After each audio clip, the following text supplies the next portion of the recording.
హరిః ఓం వసుదేవసుతం దేవం కంసచానూరమర్దనం దేవకీ పరమానందం కృష్ణం వందే జగద్గురుం తీర్త్వా మోహార్ణవం హత్వా రాగద్వేషాదిరాక్షసాన్ సీతా శాంతి సమాయుక్తా ఆత్మా రామో విరాజతే ఆత్మా రామో విరాజతే. ఆత్మస్వరూప బంధుగణ, ఇప్పుడు మనం భగవద్గీత 17వ అధ్యాయంలో 3 రకములైనటువంటి తపస్సులను, అంటే కరణం దృష్ట్యా అంటారు, అంటే ఇన్స్ట్రుమెంట్స్. శరీరం దృష్ట్యా మనం, వాక్కు అంటే మన మాటల దృష్ట్యా, మన మనస్సు, మన సంకల్పములు, మానసిక దృష్ట్యా 3 తపస్సులు చూశాం.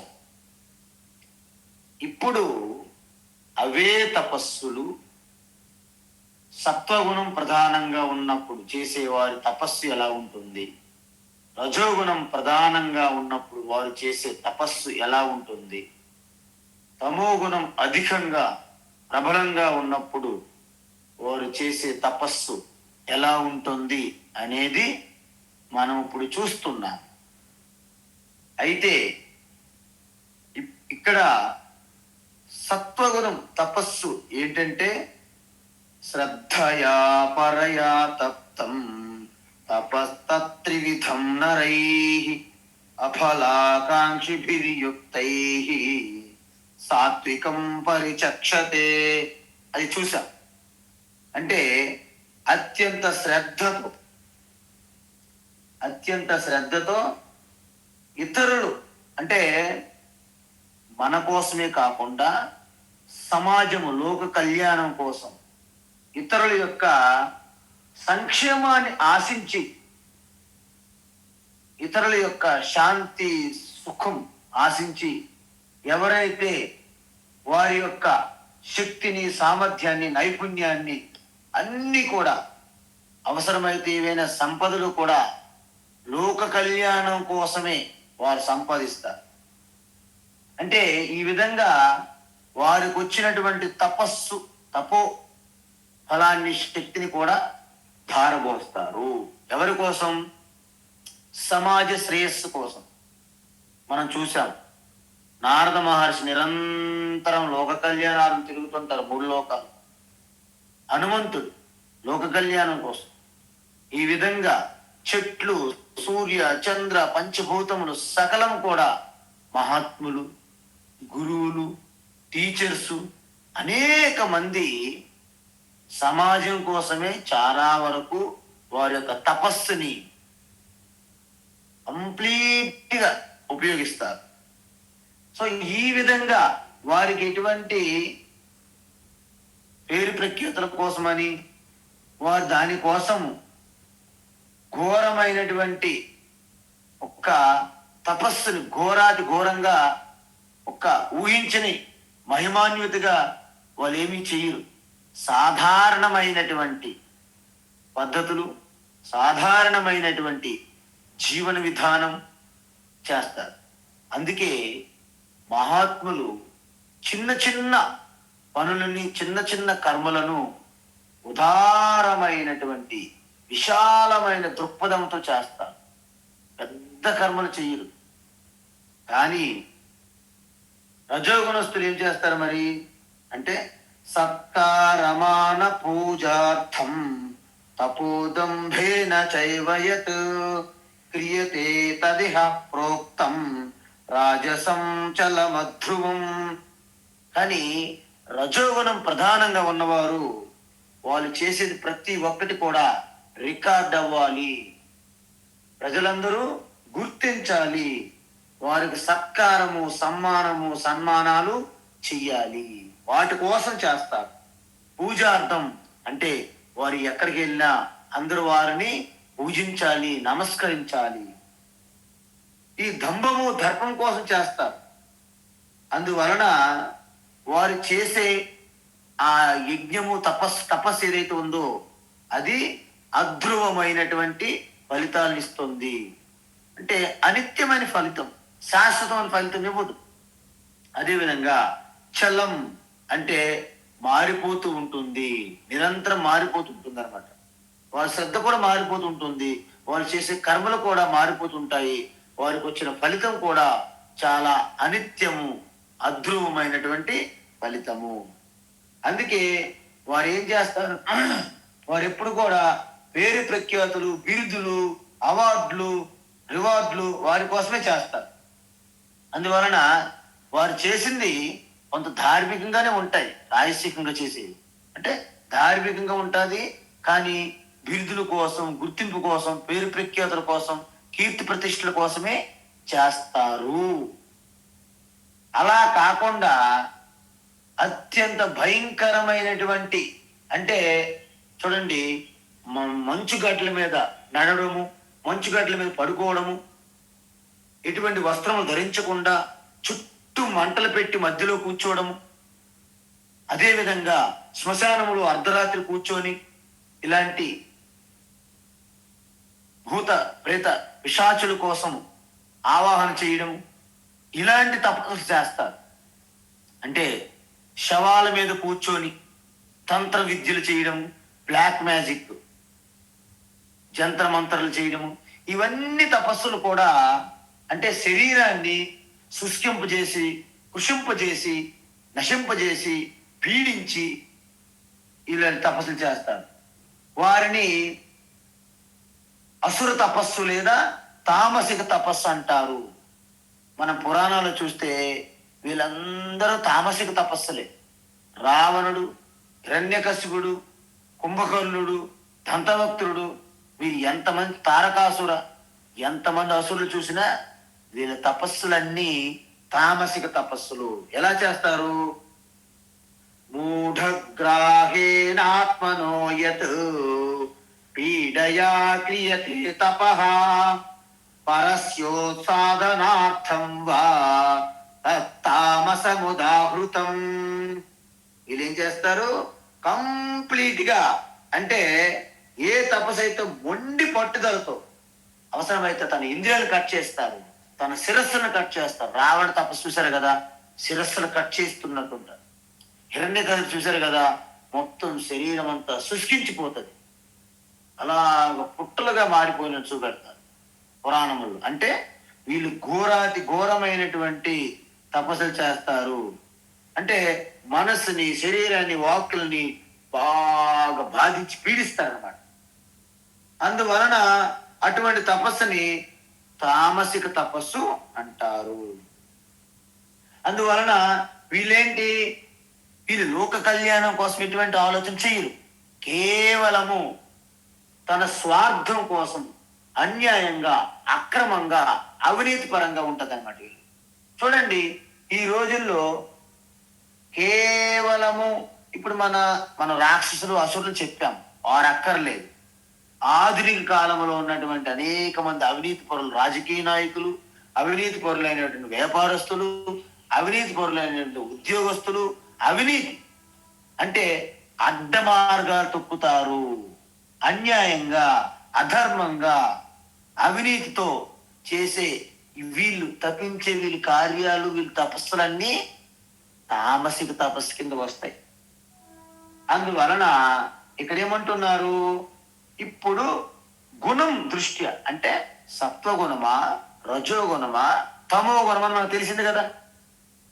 అందువలన ఆత్మన పీడయా, చూసారా, ఆత్మన పీడ అంటే తన యొక్క శరీరము, వాక్కు, ఇంద్రియములు, మనస్సును కూడా పీడించేటట్లు వీళ్ళు తపస్సు చేస్తారు. అదేవిధంగా మూఢ మూఢగ్రహేణ యత్ తపః క్రియతే.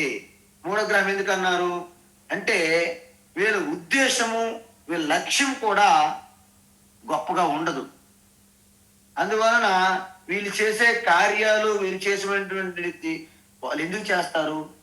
ప్రతీకారముతో, ఒక కోపముతో, ఒక దురాశతో చేస్తారన్నమాట. అందువలన మూఢగ్రహేణ వీళ్ళకి ఒక అజ్ఞానము, ఒక మోహం అనే మొసలు పట్టుకుందనమాట వీళ్ళకి. అంటే మోహం అనే మొసలు ఎప్పుడైతే పట్టుకుందో దానివల్ల ఇంకా బయటపడే మార్గం లేదు వాళ్ళకి. అందువలన వాళ్ళ అత్యంత కోరికలు తీర్చుకోవడానికి కక్ష సాధింపు చర్యలు, ప్రతీకార జ్వాలలతో రగిలిపోతూ ఆ విధంగా వారు చేస్తారు తపస్సులను. అందుకే చూడండి, మనకి ఈవెన్ ద్రోణుడు కూడా, ఆచార్య ద్రోణ భీష్ముడి పైన, ద్రోణుడు కాదు, ద్రుపదుడు భీష్ముడి పైన ఒక ప్రతీకార జ్వాలతో యజ్ఞం చేస్తారు. అప్పుడేంటి, ద్రోణుడి మీద ఆయన ప్రతీకారము, భీష్ముడి మీద కూడా ప్రతీకారమే వాళ్ళకి. అప్పుడే కదా దృష్టద్యుమ్నుడు, తన ద్రౌపది ఇద్దరు కూడా యజ్ఞం నుండి పుట్టారంటారు. అంటే ఏంటి, వాళ్ళు ఒక ప్రతీకారం కోసము వాళ్ళని వధించాలి. ద్రోణుడిని ఎలాగైనా వధించాలి. ఎందుకు? ద్రుపదుడికి అవమానపరిచాడు కాబట్టి ఆయనకి వధించే శక్తి సంపన్నం కలిగినటువంటి సామర్థ్యం ఉన్నటువంటి పుత్రుడు నాకు కావాలి అని యజ్ఞం చేస్తాడు. సో ఈ విధంగా భీష్ముడిని మీకు తెలుసు, అంబ అనేది ఇంత ముందు జన్మలో భీష్ముడిని వరించమని ప్రాధేయపడితే ఆయన తిరస్కరిస్తాడు. కాబట్టి ఆయన ఎలాగైనా సరే సంహరించాలి అని శిఖండిగా వస్తుంది. సో ఇవన్నీ కూడా తామసిక తపస్సులు అంటారు. శత్రు సంహారమే ముఖ్య లక్ష్యం. అంటే గ్రహణ అంటే ఏంటి, ఇక్కడ పట్టిన పట్టు విడిచిపెట్టరనమాట. అందుకే చూడండి, రావణాసురుడు ప్రేవులతో కూడా ఆయన వీణ వాయించాడు అంటారు. అంటే అత్యంత మొండి పట్టుదల. ఆ తపస్సుని తామసిక తపస్సు అంటారు. అంటే ఏంటంటే వాళ్ళు మూర్ఖంగా, అహంకారంతో, మూర్ఖంగా, మొండి పట్టుదలతో ఆ యొక్క మోహం అనే ఆ ముసలి మింగితే ఎలాగైతే బయటపడలేరు అలాంటి వాటితో చేసి ఏం చేస్తారు, ఆత్మనః పీడయా. ఇక్కడ ఆత్మ అంటే మన చిదానంద రూప ఆత్మ కాదు. ఆత్మనః పీడ అంటే ఇటువంటి వారు మన యొక్క 3 శరీరము, ఇంద్రియములు, మనస్సుని కూడా పీడించి చేస్తారు. ఎందుకు చేస్తారు? పరస్య ఉత్సాదనార్థం. అంటే వీరు ఇతరులని నశింపజేయడానికి, నాశనం చేయడానికి, అంటే ఒక ప్రతీకారము, ఒక ప్రతిశోధనము ఆ ఉద్దేశించి చేస్తారనమాట.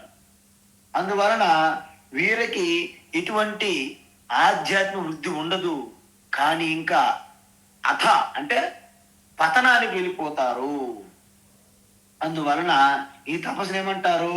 తత్తామసముదాహృతం. ఆహృతం ఏమంటారంటే దీన్ని తమోగుణ తపస్సు. తామసం అంటే తామసమైనదిగా, అంటే తమోగుణంతో కూడినదిగా ఉదాహృతం చెప్పబడుతుంది. ఎవరు? మహాత్ములు చెప్తున్నారు. ఇప్పుడు చూడండి, ఇప్పటి వరకు మనము 6 తపస్సులు చెప్పాం. మనం ఏంటి, 3 తపస్సులు మనం కరణం ద్వారా, అంటే వేడి ద్వారా మనం తపస్సులు చేస్తున్నాము. శరీరము, వాక్కు, మనస్సు 3 రకాలు చెప్పాం. తర్వాత మన స్వభావం, అంటే మన గుణములు, ఎటువంటి గుణములు ప్రభావంగా ఉన్నాయి, దానికి అనుగుణంగా మనము చేసే తపస్సులు 3 చూసాం. సాత్విక తపస్సు, రాజసిక తపస్సు, తామసిక తపస్సు. ఇప్పుడు తర్వాత భగవాన్ ఏమంటున్నారంటే దానము కూడా 3 రకాలుగా ఉంటుంది. ఏంటి? దానం, మనం చేసే దానం కూడా 3 రకములుగా ఉంటుంది. ఏంటవి?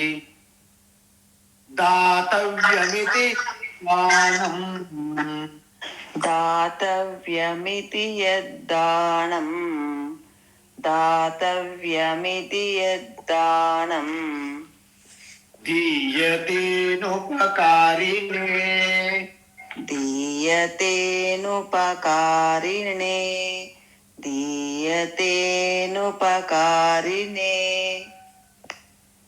దేశే కాలే చ పాత్రే చ దేశే కాలే చ పాత్రే చ దేశే కాలే చ పాత్రే చ తద్దానం సాత్వికం స్మృతం తద్దానం సాత్వికం స్మృతం తద్దానం సాత్వికం స్మృతం దాతవ్యమితి యద్దానం దీయతేనుపకారిణే దాతవ్యమితి యద్దానం దీయతేనుపకారిణే దాతవ్యమితి యద్దానం దీయతేనుపకారిణే దేశే కాలే చ పాత్రే చ తద్దానం సాత్వికం స్మృతం దేశే కాలే చ పాత్రే చ తద్దానం సాత్వికం స్మృతం దేశే కాలే చ పాత్రే చ తద్దానం సాత్వికం స్మృతం. ఉత్తమం. ఇప్పుడు భగవాన్ ఏం చెప్తున్నారంటే ఇది వేదములో చెప్పబడింది. ఏమిటి? ముఖ్యంగా ప్రతి మనిషి మూడింటిని తప్పనిసరిగా చెయ్యాలి. ఏంటిది? యజ్ఞ, దాన, తపస్. ఉపనిషత్తులు ఏం చెప్పారు? తమేతం వేదాన వచనేన బ్రాహ్మణ వివిధ సంతి యజ్ఞేన దానేన తపస అనాసకేన అని చెప్పారు. ఎందుకు అంటే మనిషికి అత్యంత పవిత్రం, పావనం చేసేవి ఈ మూడు అని వేదముల్లో చెప్పబడింది, ఉపనిషత్తుల్లో. అయితే ఉపనిషత్తుల్లో చెప్పారే కదా, గీతలో ఎందుకు చెప్పాలి అంటే భగవద్గీత వేరే కాదు, ఉపనిషత్తుల యొక్క సారమే భగవద్గీత. అయితే మనం దాన్ని ధ్యాన శ్లోకాలు చెప్పాను కదా, చెప్పారు కదా. ఏంటి? సర్వోపనిషదో గావో దుగ్ధ గోపాలనందన అని చెప్పారు. అంటే ఉపనిషత్తుల యొక్క సారం భగవద్గీత కాబట్టి వేదములో చెప్పిన ప్రతి విషయము సంక్షిప్తంగా భగవద్గీతలో చెప్పబడింది. అందుకే ఉపనిషత్తులతో సమానమైనటువంటి ప్రాముఖ్యత, స్థానము భగవద్గీతకి లభించింది. అందువలన మనకి ఇక్కడ కూడా చెప్తారు, 18వ అధ్యాయంలో కూడా ఇది వస్తుంది. యాజిటి అలా ఉపనిషత్తులను తీసుకున్నారు. ఏంటి? యజ్ఞదాన తపకర్మ నత్యాజ్యం కార్యమేవ తత్ యజ్ఞో దానం తపశ్చైవ పావనాని మనీషినా. అంటే మనిషికి అత్యంత ప్యూరిఫై అంటే పవిత్రం చేసేవి ఏంటి? యజ్ఞము, దానము, తపస్సు. ఇప్పటివరకు మనం ఏం చూసాం? మూడింట్లో యజ్ఞం చూసాం, 3 రకాల యజ్ఞాలు చూసాం, 3 రకాల తపస్సులు చూసాం. ఇప్పుడు ఏంటి? 3 రకములైనటువంటి దానములను చూస్తున్నాము. ఎందుకంటే ముందుగా మనలోని ఒక అనారోగ్యకరమైనటువంటి అంటే ఒక ఆసురీ సంపత్తి, వాటిని మనము ముందుగా మన నుంచి వదిలించుకోవాలి. అందువలన వాటిలో ఉన్నటువంటి ఈ రావణ సైన్యము, ఈ కౌరవ సైన్యము మనలో ఉంది, నెగటివ్ ఎనర్జీ. వాటిని వదిలించాలంటే డైరెక్ట్గా వాటితో మనము యుద్ధం చేయలేము. అది మనం ఏం చేయాలి? దైవీ సంపద బలహీనంగా ఉన్నది కాబట్టి వాటిని పెంచి పోషించాలి. అందుకే మన యొక్క దైవీ సంపత్తిని మీరు ఎప్పుడైతే వృద్ధి చేసుకుంటారో అది అలాగా ఆసురి సంపత్తి బలహీనం అవుతుంది. అందుకే చూడండి, ఇక్కడ మనము కౌరవ సేనతో మనం యుద్ధం చేయాలంటే పాండవ సేనకి ఎవరు కావాలి? వారిపైన వారికి విశ్వాసం కావాలి, ఈశ్వర అనుగ్రహం కూడా వస్తుంది. అందుకే యతో ధర్మ తతో విజయ. ఇంకో చెప్పాలంటే యతో ధర్మ తతో కృష్ణ, యతో కృష్ణ తతో విజయ. ఇక్కడ కృష్ణ అంటే ఈశ్వర అని అర్థం. కాబట్టి మనలో ఉన్నటువంటి ఈ మోహం, అందువల్ల మోహం వల్లే కదా అన్ని సమస్యలకి కారణం. మోహం ఎలా వస్తుంది అంటే నా స్వరూపము నాకు తెలియకుండా కప్పేస్తున్నటువంటి ఈ మోహము అజ్ఞానం వలన వస్తుంది. అజ్ఞానం నుండి మోహము, మోహం నుండి కోరికలు, కోరిక నుండి కర్మలు, కర్మ నుండి పుణ్యపాపాలు, సుఖ దుఃఖాలు, మళ్ళీ పునరపి జననం, పునరపి మరణం, చక్రం. అందువలన ఈ మోహం అనేది మొట్టమొదటి చాలా ప్రధానమైన సమస్య. అందువలన మోహం వలన నేను ఒంటరిని, నాకు భయము, నాకు భద్రత లేదు, నాకు తోడు కావాలి అని బయట వెతుకుతాం మనం భద్రత కోసం. ఎందుకు? నీకు మోహం పట్టింది బాగా. అందువలన ఇక్కడ ఏమంటున్నారు, నువ్వు ఎంతవరకు భద్రత కోసం బయట వెతికినా అది బయట దొరికేది కాదు. ఎందుకు? మీ భద్రతలన్నీ తాత్కాలికమే, మీ ఇన్సూరెన్స్లన్నీ తాత్కాలికమే. మీ యొక్క కుమార్తె కుమారుల పైన, మనవళ్ళు మనవరాళ్ళ పైన మనం ఆధారపడతాం. కానీ నిజంగా వాళ్ళు మీకు భద్రత ఇస్తున్నారా? చెక్ చేసుకోండి సమాజంలో. అంటే అర్థం ఏంటి? నిజానికి ఏది తెలుసుకుంటే మీరు బాహ్య భద్రత పైన ఆధారపడరు, దాన్ని తెలుసుకోమంటున్నారు. ఎందుకు? ఆల్రెడీ నాకు బయట భద్రత లేదు అనేది ఒక సత్యాన్ని మీరు గమనించాలి. అంటే అర్థం ఏంటి? నాకు భద్రత అక్కర్లేదు, నేనే అందరికీ భద్రత ఇవ్వగలిగే శక్తి నాది అని మీరు తెలుసుకోవాలి. ఎందుకు అంటే ఆత్మ అనేది సంపూర్ణ భద్రత. ఆత్మ కంటే వేరుగా ఉన్నది ఏది భద్రత లేదు సృష్టిలో. మనం ఏం చేస్తున్నాము? దాన్ని విడిచిపెట్టి అభద్రతగా ఉన్న వాటిని అన్నింటినీ భద్రతగా భావిస్తున్నాం. అదే మోహం. అందువలన ఇంతకీ ఆత్మకి బయట నుండి ఏమైనా భద్రత అవసరమా? అవసరమే లేదు. ఆత్మయే సంపూర్ణ భద్రత. సంపూర్ణ భద్రతనే ఆత్మ అంటారు. కాబట్టి ఇంతకీ ఆత్మకి ఎటువంటి ఇన్సెక్యూర్ ప్రాబ్లం ఉన్నాయంటారా? ఏమీ లేవు. నైనం చిందంతి శస్త్రాని నైనం దహతి పావక అచ్చేద్యోయమదాహ్యోయం అవికార్యోయ ఉచ్యతే. అవికార్యము, దాన్ని ఛేదించలేదు, దాన్ని సంహరించలేరు, దాన్ని గాలితో ఆవిరి చేయలేము, అగ్నితో దహింపు చేయలేము, నీటితో తడపలేము, శస్త్రాలతో దాన్ని నాశనం చేయలేము. ఎందుకు? ఆత్మ అంటే పంచభూతములకు అతీతమైనటువంటి అత్యంత సర్వవ్యాపకమైనటువంటి సూక్ష్మతత్వము అని చెప్పాం. అంటే ఏంటి ఆత్మ? నేను. ఇంతకీ నేను ఆధార్ కార్డులో ఉన్నటువంటి డీటెయిల్స్గా ఉన్న నేను కాదు. నేనంటే శుద్ధమైన ఎరుక, శుద్ధ చైతన్యము. ఈ విధంగా ఎప్పుడైతే మోహం ఉన్నదో ఇంకొక లక్షణం ఏంటి? లోభము. లోభం ఎప్పుడు వస్తుంది? ఎప్పుడైతే మీకు మోహం వలన కామం అంటే కోరిక తీరిందనుకోండి, అప్పుడు మరిన్ని కోరికలు మరింత సంపాదించాలి అని, కూడబెట్టాలనే ఒక లోభం కలుగుతుంది మనలో. కాబట్టి ఫస్ట్ మోహం వలన తర్వాత లోభం మనలో పెరుగుతుంది. అదేవిధంగా ఈ లోభం వల్ల మనం ఏం చేస్తాము? ఈ పిసినారి కంజూస్ అంటే మనకి అవసరమైన వాటికంటే ఎక్కువని కూడబెట్టుకుంటాము. అందుకే గీతలో అపరిగ్రహ అని చెప్తుంటారు భగవాన్ శ్రీకృష్ణ. మీకు ఒక్కొక్కసారి ఉత్తరకాశీలో మేము ఉండేటప్పుడు ఒక మహాత్ముడు పెద్దవారు అయిపోయి దేహత్యాగం చేశారు. అయితే అంతవరకు ఆయన ఇంట్లోకి ఆయన పుట్టినలోకి ఎప్పుడు వెళ్ళలేదు. అప్పుడు వెళ్ళేటప్పుడు చూస్తే డబ్బాలు, కవర్లు, బాటిల్స్, కుటీరు మొత్తం నిండిపోయింది.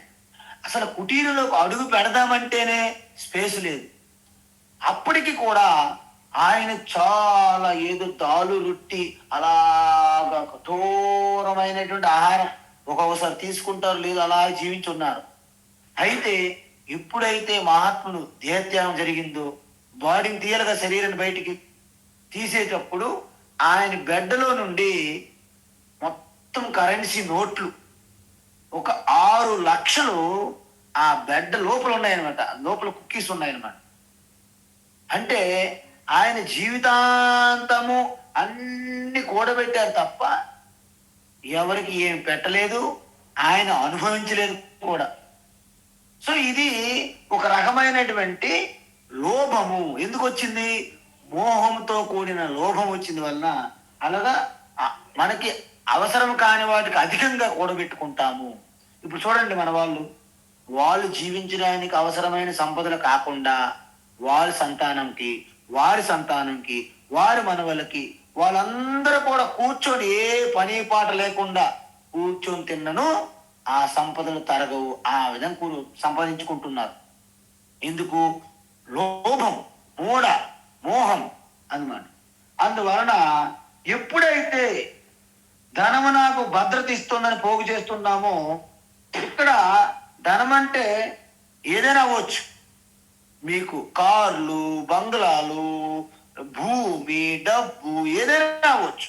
ఆస్తులు, పాస్తులు, ధనధాన్యములు, కనకం, ఇవన్నీ కూడా ఎప్పుడైతే కూడబెడతారో ఇప్పుడు ఆయనకి క్షణం కూడాను శాంతి ఉండదు. ఎందుకు? ఏ సమయంలో ఎవరు ఎత్తుకుపోతారో తెలియదు, ఎవరు దొంగిలించుకుపోతారో తెలియదు, ఎవరు కబ్జా చేస్తారో తెలియదు, ఏ హైడ్రా వస్తుందో తెలియదు. ఇవన్నీ కూడా భయంతో బ్రతుకుతారన్నమాట. అయితే పనికిరానిదైనా దానం చెయ్యండి అని మొదట మనం చెప్తాం. అందుకే శ్రద్ధయా ధ్యేయం అశ్రద్ధయా ధ్యేయం అని అంటారు మన వేదములు. అందువలన మనం ఏం చేయాలి? మనకి ఏదైతే మనకు ప్రయోజనం మనం ఏదైతే వాడటం లేదు, అట్లీస్ట్ దాన్నైనా మొదటి మీరు దానం చేయండి అని చెప్తారు పెద్దలు. ఎందుకు? మీ దగ్గర ఊరికే పడి ఉన్నది, ఇతరులకు ఎవరికైనా అదే ఉపయోగపడుతుంది, మీకు ఉపయోగం లేదు, కానీ నువ్వు ఇవ్వవు. అలా దాచిపెట్టుకుంటావు, చూస్తుంటావు, లెక్కేస్తుంటావు, గుర్తిస్తుంటావు ప్రతిరోజు. కాబట్టి అలాంటి దాన్ని మనము ముందు వదిలించుకోవాలి. తర్వాత మనం చూడండి, ఈ ప్రకృతి మీరు ఒకసారి గమనిస్తే నదులు ఎవరి కోసం ప్రవహిస్తున్నాయి? చెట్లు ఎవరి కోసం నీడిస్తున్నాయి? చెట్లు ఎవరి కోసం ఫలాలు ఇస్తున్నాయి? గోవులు ఎవరి కోసం పాలిస్తున్నాయి? అంటే ఈ ప్రకృతిని మనం ఒక్కసారి గమనిస్తే సూర్యుడు సమయానికి వచ్చి మనకి ప్రకాశాన్ని ఇస్తున్నాడు. రాత్రిపూట చంద్రుడు ఔషధులు, రసాలు, అపోషక విలువలు అందిస్తున్నారు. ఇవన్నీ కూడా ఎవరిని, దేన్ని ఆశించి చేస్తున్నారు? మనం మాత్రం ఒక చిన్న పని చేస్తే మనం ఎక్స్పెక్ట్ చేస్తాం, ఆపేక్ష. మనం అనేక ఫలితాలు ఊహించి కోరుకుంటూ కోరికల ద్వారా మనం చేస్తాము. కాబట్టి మనం నిరంతరము ప్రకృతిని మనము గమనించాలి. సో ఈ విధంగా ఒక సామాజిక ప్రయోజనం అంటే చూడండి, మన సిద్ధాంతం ఎలా ఉందంటే లోకా సమస్త సుఖినో భవంతు. మీరు ఒక్క సుఖంగా ఉంటే మీ చుట్టూ ఉన్న వాళ్ళందరూ దుఃఖముతో, బాధతో ఏడుస్తూ ఉంటే మీ సుఖము, ఆనందం అనేది అది ఒక రకమైనటువంటి సునకానందం అంటారు మన వాళ్ళు. అంటే ఆసురిక ఆనందము. అందువలన ఆత్మస్వరూపంగా మనలో ఏదైతే స్ఫురిస్తుందో అణువణువు సృష్టి అంతా వ్యాపించి ఉంది. కాబట్టి నిజానికి మీకు ఆనందం, సంపూర్ణ ఆనందం కావాలంటే లోకంలో ఉన్న ప్రతి ప్రాణి కూడా సుఖంగా ఉంటేనే మీకు సంపూర్ణ అనంతమైన సుఖం మీకు అనుభూతికి వస్తుంది. అందుకే లోక సమస్త సుఖినో భవంతు, సర్వే భవంతు సుఖినః, సర్వే సంతు నిరామయా. ఆమయ అంటే దుఃఖము, రోగం, అవి లేకుండా ఉండాలి. అప్పుడే మన చుట్టూ ఉన్న వాతావరణం ఒక వైబ్రేషన్స్, ఒక ఆధ్యాత్మికమైనటువంటి ఆ స్థానంకి అడుగు పెడితేనే మనకు తెలియకుండే ప్రశాంతత కలుగుతుంది. మీరు చూడండి, కొన్ని ప్రదేశాలకు వెళ్తే కొంతమంది మహాత్ములు తపస్సు చేసిన స్థలాలు, ఆశ్రమాలు, కొన్ని దేవాలయాలకు మీరు వెళ్తే మీకు తెలియనటువంటి ఒక ప్రశాంతత, మనశ్శాంతి, ఒక ఆనందం ఆటోమేటిక్ కలుగుతుంది క్షణికంగా. అఫ్ కోర్స్ అక్కడి నుంచి మనం బయటపడిన తర్వాత మళ్ళీ మన చెప్పులు తొడిగిన తర్వాత మన అశాంతి, మన దుఃఖము, మన అలజడి, మన ఆందోళనలు అవి ఉంటాయి అలాగా రెడీగా. కానీ ఆ క్షణకాలమైనా సరే మీరు అన్ని విడిచిపెట్టి శాంతం, శివం, సుందరం ఆ స్థితిలో ఉంటారు మీరు. అందువలన మన సమాజాన్ని దృష్టిలో పెట్టుకొని మనం చెయ్యాలి. ఋషులు చూడండి, ఆ రోజుల్లో పురాణాలు చెప్తారు.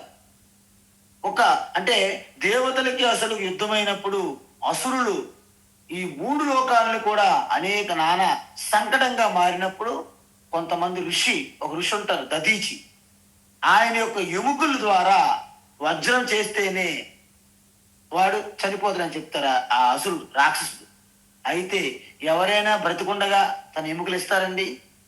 ఆ ఋషి లోక కళ్యాణం కోసం తన శరీరాన్ని ఇచ్చేసారు, త్యాగం చేశారు. అలాంటి వారు ఎంతో మంది మన స్వతంత్ర ఉద్యమంలో ఎంతమంది అని ఉరికమ్మ ఎక్కారు. భగత్ సింగ్, చంద్రశేఖర్ ఆజాద్, చపేకర్ బ్రదర్స్, సావర్కర్ బ్రదర్స్, ఎంతో మంది, అల్లూరి సీతారామరాజు, వీళ్ళందరూ ఎవరి కోసం అండి?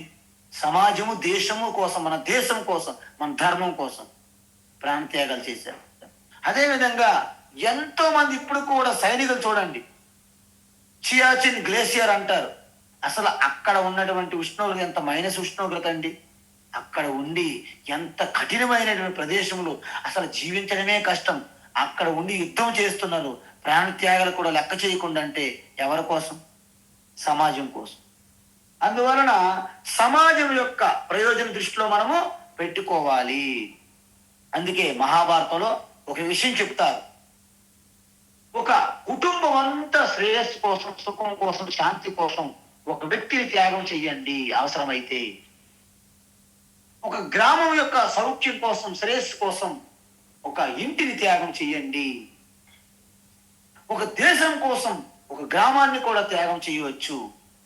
కానీ మోక్షార్థం, ఆత్మ సంతృప్తి కోసం మీరు ఈ యొక్క స్వార్థమైనటువంటి నామరూపాలను మీరు త్యాగం చేయాల్సి వస్తుంది. అంటే యావత్ పృథివ్యాం త్యజేత్ అంటారు.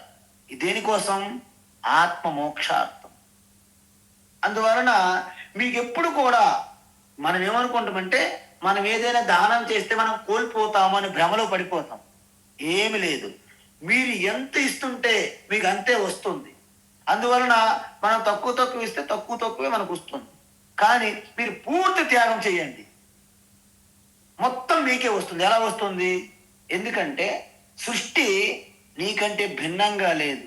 ఆత్మనః అన్యస్త్ అస్తి చేత్ మిథ్యా ఇది ఉచ్యతే. బ్రహ్మణః జగత్ అనేది అన్యత్ జగత్ అస్తి చేత్ అంటే పరమాత్మ కంటే భిన్నంగా జగత్ అనేది ఉన్నదని భావించినట్లయితే అది కేవలం నామరూపాలే, సత్యం కాదు. అందువలన నామరూపాల్లో మీరు ఎంత త్యాగం, ఎంత దానం చేసినా మీకు ఆత్మస్వరూపంగా, పరమాత్మ స్వరూపంగా మీకే వస్తుంది. కాబట్టి నిజానికి మన దానం అనేది ఏమీ లేదు, అది బయటికి దానం అనిపిస్తుంది. అందుకే వీలైనంత వరకు దానము చెయ్యాలని మీలో ఎప్పుడైనా ఇటువంటి భావన కలిగినప్పుడు అంటే ఇమ్మీడియట్లీ మీరు దానం చేయాలి. దానికోసం ఒక్క క్షణం కూడా వాయిదా వేయకూడదంట. అందుకే మనం కుడి చేత్తో దానం చేస్తే ఎడమ చేయికి తెలియకూడదు అంటారు మన వాళ్ళు. మీకు ఒక విషయం తెలుసా? ఒకసారి ధర్మరాజుగా అనుకుంటా ఒకరు వచ్చారు, తన బిడ్డకి పెళ్లి కావాలి, ఏవైనా కొంత సంపద బంగారం కావాలి. అడిగితే వారు యజ్ఞములో ఉన్నారు, తర్వాత రమ్మని చెప్పారు. అప్పుడు వెంటనే అడిగారు, తర్వాత రమ్మని చెప్పావు కదా, యజ్ఞం అయిన తర్వాత మీరు ఇస్తారని గ్యారంటీ ఏముంది? కాబట్టి ఎప్పుడు అడిగారు అప్పుడే ఇచ్చేయాలంటారు. ఇంకా వాయిదా వేయకూడదండి. ఒక్కొక్కసారి మీ ఎడమ చేతితో దానం చేసినా కొంతమంది అంటారు, ఎడమ చేతితో ఇచ్చేవేంటండి? నో ప్రాబ్లం, తప్పేం లేదు, ఎడమ చెయ్యి అయినా ఒకటే. ఎందుకంటే మళ్ళీ ఎడమ చెయ్యని ఆలోచించేలోపు నువ్వు దానం చేయలేవు కూడా.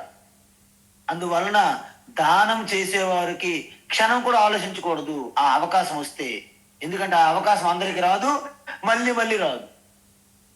కాబట్టి ఈ విధంగా ఎప్పుడైతే మీరు లోకము దృష్టి మీలో పడుతుందో, సమాజ శ్రేయస్సే నా శ్రేయస్సు, సమాజం యొక్క సంతోషమైన అసంతోషం అని భావం చేసినప్పుడు మీలో మీకు తెలియకుండే ఒక వైరాగ్యం అనేది వస్తుంది. ఎందుకు వస్తుంది? మీరు సమాజాన్ని, ఈ యొక్క ప్రపంచాన్ని మీరు పరికించి దర్శించి చూశారు. మీకు ప్రతి అనుభవం కూడా ఒక కొత్త కొత్త పాఠాన్ని నేర్పింది. పరీక్షలోకాన్ కర్మచితాన్ బ్రాహ్మణ. బ్రాహ్మణ అంటే మంచి వివేకవంతులైనటువంటి మీకు ఈ సమాజాన్ని పరిశీలించినప్పుడు మీకు అర్థమైపోయింది ఏది సత్యము, ఏది శాశ్వతము, ఏది నిత్యము, ఏది క్షణికం అని అర్థమైంది. అప్పుడు ఏం చేస్తాము? క్షణికమైనది, అనిత్యమైనది, అశాశ్వతమైనది విడిచిపెట్టాలి. అంతే, సింపుల్. సత్యమైన దాన్ని పట్టుకోవాలి. సత్యమైన దాని 2 ఉండవు, 3 ఉండవు, ఒకే ఒకటి సత్యం. ఏంటి? నేను సత్యం. మనం చూసాం కదా, జనక మహారాజ్ స్వప్నము జాగ్రత్త చూసాం కదా. అష్టవక్రులు ఏమన్నారు? నీ జాగ్రత్త అసత్యమే, నీ స్వప్నము అసత్యమే, మరి ఏది సత్యము? నీవు సత్యము ఆత్మగా అని చెప్పారు. కాబట్టి ఆ సత్యాన్ని మనం పట్టుకుంటే మిగతా నామరూపములన్నీ అసత్యములు, అనిత్యములు. అంటే ఏమవుతుంది? మీలో వైరాగ్యం అనేది అలాగా వృద్ధి చెందుతుంది. ఇప్పుడు చూడండి, ఈ బ్యాక్గ్రౌండ్, చిన్న బ్యాక్గ్రౌండ్తో మనము దానం అంటే ఈ దానం 3 రకాలు ఉన్న దాంట్లో మనము ప్రవేశించాం. ఏంటది అంటే ఇక్కడ అంటున్నారు, దానం అనేది దాతవ్యమితి యద్దానం. దాతవ్యం అంటే దానం చేయటయే కర్తవ్యం. ఏదో ఊరికి తూతూ మంత్రంగా కాదు. దానం చేయడం అనేది నా ప్రథమ కర్తవ్యం, నా బాధ్యత అని తీసుకోవాలి. అందుకే ఇప్పుడు భగవాన్ ఏమంటున్నాడంటే ఈ దానంకు ఉన్నటువంటి గొప్పతనము ఇంక దేనికి లేదంటారు. ఎందుకు? సూర్యులు, వీరులు, ఈవెన్ ప్రవక్తలు, ఉపన్యాసకులు వీళ్ళందరూ కూడా 100కో 1,00,000కో దొరుకుతారంట. కానీ దానం చేసేవారు అసలు ఉండడమే అరుదంట. కాబట్టి దానం అంత గొప్పతనం చెప్పాం మనం. అందువలన ఏమంటున్నారు? యద్దానం దీయతే అంటే దానం చేసేటప్పుడు దాతవ్యమితి, దానం యొక్క విలువ తెలుసుకొని మీరు చెయ్యాలి. ఎందుకు చెయ్యాలి? ఎందుకంటే మీ దానం వలన అరాచకం పెరగకూడదు, మీ దానం వలన అధర్మం పెరగకూడదు, మీ దానం వలన అన్యాయం జరగకూడదు. అంటే ఏం చేయాలి? దానం చేసేటప్పుడు కూడా మీరు కొన్ని విషయాలు పరిశీలించి గమనించాలి. అందుకే కొంతమంది ఒక్కోసారి వస్తారు, ఓన్లే అని మనము ఇది ఇస్తాం, వెంటనే మందు కొట్టుకెళ్ళి తాగొచ్చి తన భార్యను కొడతాడు. మీ దానం వలన చూడండి ఆ అమాయకమైన అభాగ్యులైన స్త్రీలకి అన్యాయం జరుగుతుంది. అలాంటి వాళ్ళు మనం ఇవ్వకూడదు. అందుకే దాతవ్యమితి, ఇది చెయ్యాల్సింది, ఇది సరైన సమయము, సరైన వ్యక్తి, సరైన పాత్రము అని మీరు తెలుసుకొని చెయ్యాలి.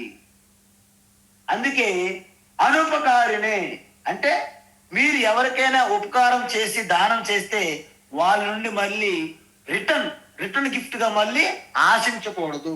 అనుపకారినే చూడండి. అందుకే ఉపకారిక ఉపకారం నెప చేయవాడు అంటే అపకారికి కూడా ఉపకారం చేయవాడే గొప్పవాడు అని చెప్తారు మనకి. అందువలన ఉపకారికి ఉపకారం చేయడం పెద్ద గొప్పతనం ఏముంది? ఇది బిజినెస్, వ్యాపారం. కానీ ఈవెన్ అపకారికి అనుపకారికి మీకు ఎటువంటి ఉపకారం చేయకపోయినా వాళ్ళకి మీరు ఉపకారం చేయడమే గొప్పది అని చెప్తున్నారు. అంటే ఎటువంటి ఫలాపేక్ష లేకుండా మీరు దానం చెయ్యాలి. చేసేటప్పుడు ఏం చూడాలి? దేశే కాలేచ పాత్రేచ. చూసారా? అంటే ఏ ప్రదేశంలో చేస్తున్నారు. మీరు లిక్కర్ షాప్ దగ్గరికి వెళ్ళి దానం చేస్తున్నారా అంటే ఇమీడియట్ వెళ్ళి వైన్ షాప్కి వెళ్ళిపోతున్నాడు, ఇంక దూరం కూడా ఎక్కర్లేదు. అంటే మీరు ఎక్కడ దానం చేస్తున్నారు? ఏదైనా ఓహో వైన్ షాప్ పక్కన పెట్టారనుకోండి మీ దానం అంటే ఇంకా ఆయనకి ఇంకా ఆటో ఛార్జీలు అక్కర్లేదు, బస్ ఛార్జీలు అక్కర్లేదు, డైరెక్ట్ గా వైన్ షాప్ లో దిగుతాడు అనమాట అయ్యగారు. కాబట్టి ఏ ప్రదేశంలో మీరు చేస్తున్నారు? అందువలన మనకేం చెప్పారు? తీర్థ స్థలాల్లోనూ, క్షేత్రాల్లోనూ, ఆశ్రమాల్లోనూ, దేవాలయాల వద్ద కొన్ని దగ్గరలో కొన్ని ప్రాంతాలు చెప్పారు. ఆయా ప్రాంతాల్లో అదే విధంగా ఏకాదశి పర్వదినాల్లోనూ, అదే రకంగా మహాశివరాత్రి పర్వదినాలు ఇలాంటివి ఉంటాయి. ఇలాంటి మంచి మంచి సమయాల కాలాలలో, మంచి మంచి ప్రదేశ తీర్థ స్థలాలలో మనం దానం చేయాలి. ఎలా చెయ్యాలి? పాత్రేచ అంటే యోగ్యమైనటువంటి వ్యక్తులకు మనం దానం చేస్తున్నామా లేదా అది కూడా చూసుకోవాలి. అందుకే ఇక్కడ చూడండి, దేశం చూడాలి, కాలం చూడాలి, పాత్ర యోగ్యులకి మనం చూసి ఇవ్వాలి. అందువలన మీకు ఒక డౌట్, ఎందుకంటే అపాత్ర దానం నిషేధం. అపాత్ర దానం అంటే ఎందుకంటే ఇప్పుడు మన పురాణాల్లో చూడండి, వాళ్ళు ఘోరాతి ఘోరమైన తామసిక తపస్సులు చేస్తారు. వాళ్ళు ఏం కోరుతారు? ఓం బ్రహ్మణే నమః, ఓం బ్రహ్మణే నమః అంటాడు. ఆ బ్రహ్మదేవుడు వస్తాడు. వస్తే వత్స, నీ తపస్సు ఫలించినది, వరం కోరుకును అంటాడు. ఆయన ఏమంటాడు? బ్రహ్మదేవ, నాకు అమృతత్వం కావాలి. ఎందుకు? మరణం అంటే ఎవరికి వద్దు కదా, చిరంజీవిలా ఉండిపోవాలి ఆయన. బ్రహ్మదేవ ఏమంటాడు? అమృతత్వము అంటే మోక్షము, మోక్షం అనేది ఈశ్వరుడు ఇచ్చేది కాదు, కాబట్టి ఇంక వేరేది కోరుకు. 100 వరాలు కోరుతాడు, ఏదో రంగ తప్పించుకోవడానికి మరణాన్ని. అప్పుడేమంటారు? తథాస్తు. వాళ్ళు ఊరుకుంటారా? వాళ్ళు రెచ్చిపోతారు ఈ వరం ఉన్నదని చెప్పి. ఆఖరికి ఆ బ్రహ్మదేవుడి మీద కూడా యుద్ధానికి వెళ్ళే అవకాశాలు ఉంటాయి. అంటే వీళ్ళందరూ కూడా సరైన పాత్ర దానం చేయకపోతే కష్టం. కానీ వాళ్ళకు ఒక నియమం ఉంటుంది, ఘోరాతి ఘోరమైన తపస్సు చేశాడుగా, తపస్సు తగ్గట్టు ఫలం ఇవ్వాల్సి వస్తుంది. అందుకే వీళ్ళు ఏమంటారంటే ముందే ప్లాన్ వేసుకుంటారు. ఓహో, నువ్వు ఇది అడిగితే మేము ఎలా నిన్ను సంహరించాల్సి ఉంటుంది, తథాస్తు అంటారు. ఈవెన్ భస్మాసుర తపస్సు చేసినప్పుడు కూడా శివుడు తథాస్తు అన్నారు. కానీ ముందే వాళ్ళు ప్లాన్ వేసుకున్నారు. విష్ణు, బ్రహ్మ, శివ అంతా తెలుసు వాడిని ఎలాగా సంహరించాలని. అందువలన తథాస్తు అంటారు. సో అందువలన తద్దానం సాత్వికం స్మృతం. చూసారా, సాత్విక దానం అంటే ఏంటి? దేశము, కాలము, పాత్రము చూసుకొని దానం అనేది నా కర్తవ్యంగా భావించేస్తారు కాబట్టి దానిని సాత్విక దానము. ఎందుకు? నేను వీళ్ళకి దానం చేశాను, నేను వీళ్ళకి సాయం చేశాను, వాళ్ళు మళ్ళీ నాకు చెయ్యాలి అనే ఎటువంటి ఆపేక్ష షరతులు లేవు. అందువలన ఎటువంటి షరతులు లేకుండా, ఎటువంటి కోరికలు ఆపేక్షలు లేకుండా ఈ దానం అనేది నా స్వభావము, నా యొక్క కర్తవ్యము, నా యొక్క బాధ్యత అని ఎవరైతే ఆ యొక్క దేశ కాల యోగ్యులను కూడా గుర్తించి దానం చేస్తారో అట్టి దానాన్ని సాత్విక దానము అంటారు. అంటే సాత్విక దానం బాగానే ఉంది. అయితే మరి రాజసికమైనటువంటి దానం ఎలా ఉంటుంది అంటే యత్తో ప్రత్యుపకారార్థం, యత్తు ప్రత్యుపకారార్థం, యత్తు ప్రత్యుపకారార్థం, ఫలముద్దిశ్య వా పునః, ఫలముద్దిశ్య వా పునః, ఫలముద్దిశ్య వా పునః, దీయతే చ పరిక్లిష్టం, దీయతే చ పరిక్లిష్టం, దీయతే చ పరిక్లిష్టం, తద్దానం రాజసంస్మృతం, తద్దానం రాజసంస్మృతం, తద్దానం రాజసంస్మృతం, యత్తు ప్రత్యుపకారార్థం ఫలముద్దిశ్య వా పునః, యత్తు ప్రత్యుపకారార్థం ఫలముద్దిశ్య వా పునః, యత్తు ప్రత్యుపకారార్థం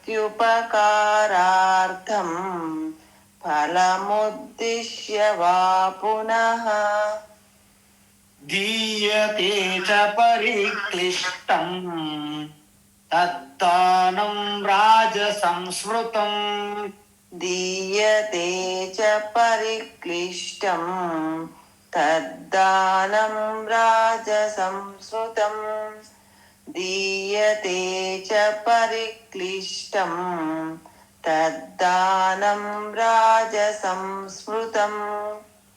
ఉత్తమం. మన సనాతన ధర్మంలో అసలు దానం చేసేవారు వారి యొక్క కీర్తి ప్రతిష్టలు, వాళ్ళ చరిత్ర చూడండి. అయితే ఒకసారి శిబి చక్రవర్తి ఆయనకి పరీక్ష పెట్టాలనుకున్నారు దేవేంద్రాది దేవతలు. అయితే వారు ఒక పావురంగా తన దేహాన్ని మార్చుకున్నారు. దాన్ని వెంటాడుతూ ఒక గ్రద్ద దాన్ని వెంబడిస్తుంది. అయితే ఆ పావురం తిరిగి తిరిగి తిరిగి తప్పించుకోలేక శిబి దగ్గరికి వచ్చి నాకు ఆత్మరక్షణ చెయ్యాలి అని ప్రాధేయపడింది. వెంటనే శిబి ఏమనుకున్నాడంటే, ఓకే నీకు నేను అభయాస్తం ఇస్తున్నాను అని అభయాస్తం ప్రదానం చేశారు. వెంటనే వచ్చి గ్రద్ద మాట్లాడుతుంది ఏమని, చక్రవర్తి సమ్రాట్ శిబి, ఈరోజు ఆహారంగా నాకు ఈ పావురం ఉన్నది, దానికి నువ్వు రక్షణ ఇచ్చి నా ఆహారాన్ని నువ్వు తప్పించలేవు. అలా చేస్తే నా ఆహారం నాకు అందించకపోవడం వలన దాని వలన కూడా నీకు దోషం పడుతుంది అని తను అడుగుతుంది.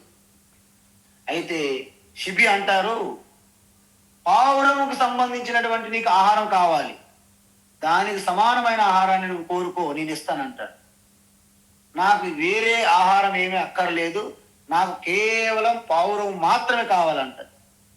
పావురానికి నేను ఆల్రెడీ అభయ ప్రదానం చేశాను, ఇక దాని రక్షణ నా బాధ్యత. కావాలంటే పావురంకు సమానమైనటువంటి మాంసాన్ని నా నుండి నేను ఇవ్వగలను, కానీ పావురం మాత్రం విడిచిపెట్టను అంటాడు. చూసారా, తన నుండి తన శరీర భాగములను తీస్తుంటే ఎప్పటికి కూడా పావురం అనే వెయిట్ సరితూగట్లేదు. ఎందుకు? అది పరీక్ష. మీ సత్యహరిశ్చంద్రుని చూశారు, ఇవన్నీ కూడా పరీక్షలు అన్నమాట, అలా ఉంటే కఠినంగా.